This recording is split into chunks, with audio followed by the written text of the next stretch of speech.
Are you struggling with your practice? Are you looking for practice ideas or motivation? Well, look no further, because today I will be sharing some of my top tips and tricks on how I motivate myself to practice and how I ensure that my practicing is efficient. So let's start with number 1, practicing in the morning. For me, practicing in the morning is extremely important because I know sometimes after teaching and after rehearsal, my brain is not as fresh as it would be in the morning. So in order to ensure that I'm having an efficient practice where my brain is super focused and not tired or sluggish, I try to practice in the morning. Also, when I practice in the morning, I know that I'm warming myself up to continue the day because I know I'm gonna have to play my instrument throughout the day. So if I'm already practicing in the morning, my fingers are already warmed up. My brain is also warmed up. So it helps me all around. Tip number 2, leaving your instrument out. It is, for me, so important to leave my instrument out because I've spoken to other colleagues too. Sometimes the hardest part about practicing is taking your instrument out the case. I know it sounds weird, but yes, sometimes the hardest thing to do about your practice is taking your instrument out of the case. So if I just leave my instrument out, then I can just pick up my instrument. Even whenever I feel inspiration, I can just pick up my instrument and start practicing. Now, when I leave my instrument out, I make sure to leave it in a secure area. You don't want to leave it in a place where you know there are going to be a lot of people and there's a lot of traffic and somebody might pick it up, somebody might knock it down. You want to leave it where no one can touch it. And also you can put a cloth on top of it so that no dust bunnies or particles get on your instrument because you know the violin and your instrument is your baby and it's worth quite a bit of money. Third tip is to create a routine for yourself.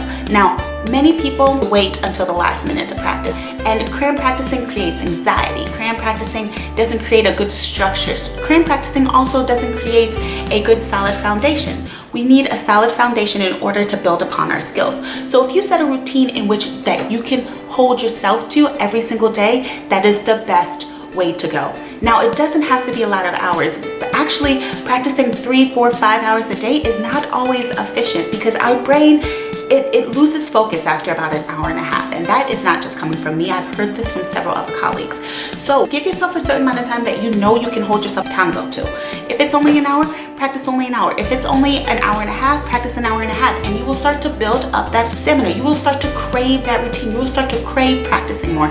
And once you're craving practicing more and keeping that routine, you will see the build that you're having. And it will be just all around much better for you, your technique, and the foundation of your skills on your instrument. Tip number 4, you need to trust yourself. Trust that you and your fingers can work out what needs to be done. With time, you can do it. But if you approach your practice with, I can't do it, oh, this section is too hard, it's almost like you're already bringing yourself down. And you really need to start your day and your practice with positive affirmation. Like, I can do this, I trust myself, I just need some time. And when you're trusting yourself, you're giving yourself that ability and you're giving yourself that positive reinforcement that you can do it. Now, this leads into number 5. In order to trust yourself, you need to build good practicing strategies. So you want to separate and simplify. So if there's a passage that has a lot of string crossings and you want to make sure that your string crossings are clean, practice with open strings first. If you have a tough passage with really fast fingerings, then you want to make sure that maybe you're only practicing your left hand before you're putting your left and your right hand together. You want to separate what is hard and you want to simplify it before you put it all together. Tip number 6. I'm not sure if this happens with everyone, but I know this happens for me. I can stay on one passage for the entire practice. And sometimes that can be good and sometimes that can be not so good, especially when I'm preparing for like a gig that I just got called for. I need to make sure that I'm spreading my practice out and I'm getting through the entire work. So what I do sometimes is I set timers for myself. I'm going to work on this section for this amount of time, this section for this amount of time, this section for this amount of time. This way I know I'm getting through the entire piece and I'm not getting stuck on one section, because I know that tomorrow that one section that I was getting a little bit stuck on, I might be refreshed and can come back to it tomorrow with a different amount of time to work on it. So I set timers for myself in order to make sure that I get throughout the entire piece. This goes into tip number 7, knowing your piece. Make sure that you skim your piece before you even start your practice, because you do not want to get stuck in one part of the piece and not be able to get through the whole thing because you didn't organize your practice in a way where you can get through the entire thing. If you do not organize your piece in a way to get through the entire thing and you don't give yourself enough time, that can be trouble, trouble, trouble, trouble. So make sure you know your piece and you have skimmed out a structure for the piece so that you can make sure you can learn the piece in a timely manner.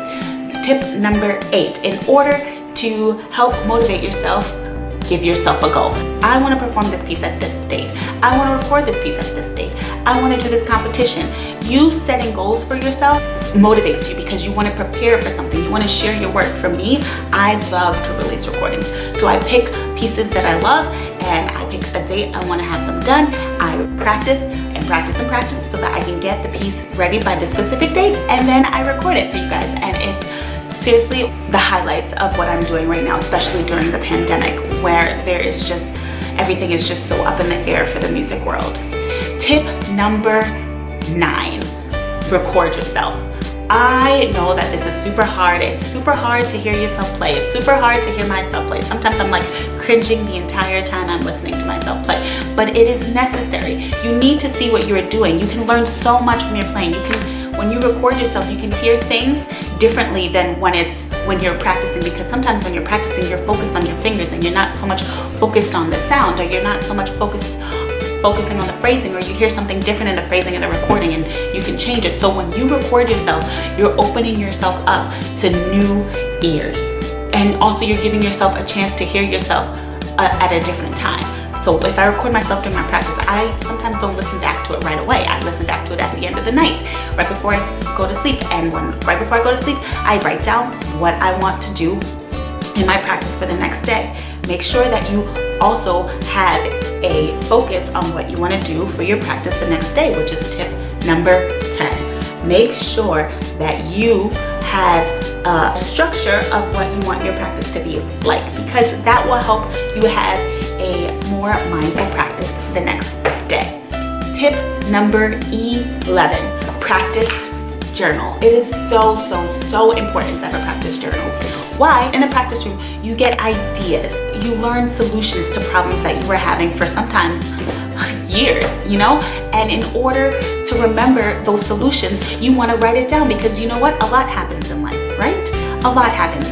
Some people, you go to school, you have kids, you have work, you have friends, you have family. There's just so much going on in life that is easy to forget. You can't memorize everything, right? You can't always remember everything. So if you write it down in the journal and you forget what you learned in your practice the day before, you can refer to the journal to realize how you can fix it.